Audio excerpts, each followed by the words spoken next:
So help me understand, like, what are the missing functionalities or features that you would expect to see in a true crypto prime brokerage that aren't there today, but would have a significant impact or create an inflection point for you guys in the way that you would want to trade? Yeah. So a lot of this also has to do with the fact that we are a U.S.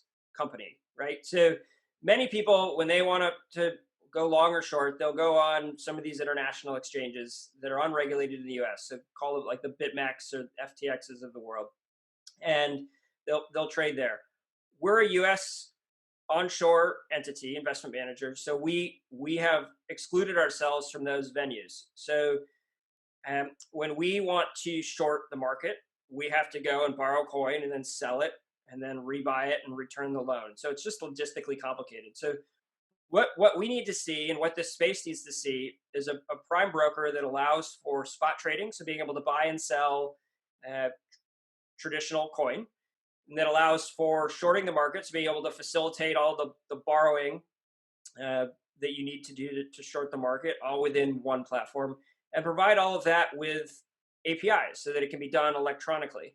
And it's missing. Like, I think a lot of that has to do with the regulatory work that's required as to serve U.S. customers. Like, I think it's just that there's too much regulation today in the US that makes it cumbersome for those companies to go through the effort, not knowing if they're actually going to materially see business show up once they've gone through all that compliance work. So like the pieces are starting to be there, and you're seeing companies kind of begin to focus on it. Certainly prime brokerage has been the hot topic over the last 60 days in this space. You've seen a number of acquisitions or announcements between Coinbase and BitGo and Genesis, all sort of focusing on that area, but there's still a lot of work to happen. Yeah, it's really interesting too, because it feels like people know that this stuff needs to exist. It's just everyone's looking around the room like, hey, who's going to build it? And some of that is time, right? And some of it is the large companies will eventually add some of that. You're right. You see Coinbase kind of acquire Tagomi, in kind of full disclosure, we were an investor there. But then you also see a lot of kind of building in-house at the large companies, especially the international ones you mentioned. But do you think that the funds in the space can ultimately get their heads around trusting new startups or kind of challengers in the space? So, somebody shows up, maybe they raise a couple $1,000,000 and they say, hey, look, we've built X, Y, or Z functionality that you just described, but they don't come with the insurance or the big brand name or the, couple of years of track record or history. Like, what does that look like from a trust standpoint with funds that are managing, millions, if not hundreds of millions of dollars?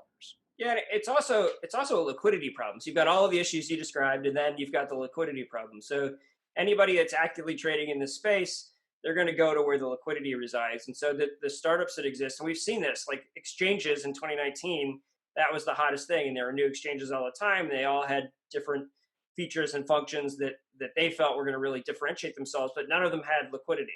And liquidity begets liquidity. Like, people go where they can trade. And so that's a big challenge.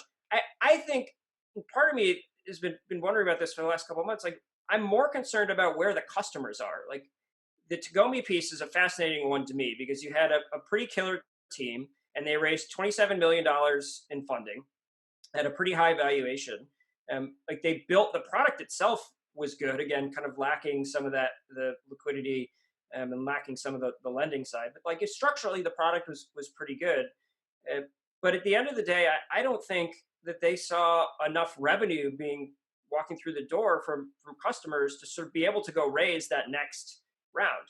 And that's part of the problem. Like, you look at this space, 2017, 2018, 2019, a lot of great teams raised a lot of money at very high valuations. And that forces sort of the next valuation, the next raise to be really high. And you got to have revenue to support that. And I don't know if the revenue is here yet for that many companies to be able to support the next round. So 2020, 2021 to me will be pretty fascinating.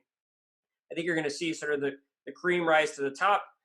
Companies like BlockFi, who have been able to do phenomenal things with the capital they've raised and really grow customers, like drive revenue, like those types of companies I think are going to do very well. But people who have sort of built either copycat businesses or things that don't really differentiate in a meaningful way, I think you're going to have a really hard time kind of continuing to fund their business. what happens there? Do they die, or is there just consolidation from like an M&A front? I think we're going to see both, right? I think that the really good teams, and I think Tagomi's a great example, right? There's a good team, good product. You bring that inside of somebody else that has the legs to support it, and to help that grow. I think you'll see that type of acquisition play out. I mean, it reminds me of the cloud computing space when I was there with the last business. Like the teams that raised too much money, they got bought and incorporated to companies like Red Hat and Cisco, and sort of tried to help steer direction inside of those bigger companies. I think you're going to see the same thing here. And so companies like Fidelity, who are building their own things internally, like that's going to be great. The sort of the tier 2 banks are going to realize, okay, we're late and we don't have time to go build. How do we go pick up the teams that know what they're doing?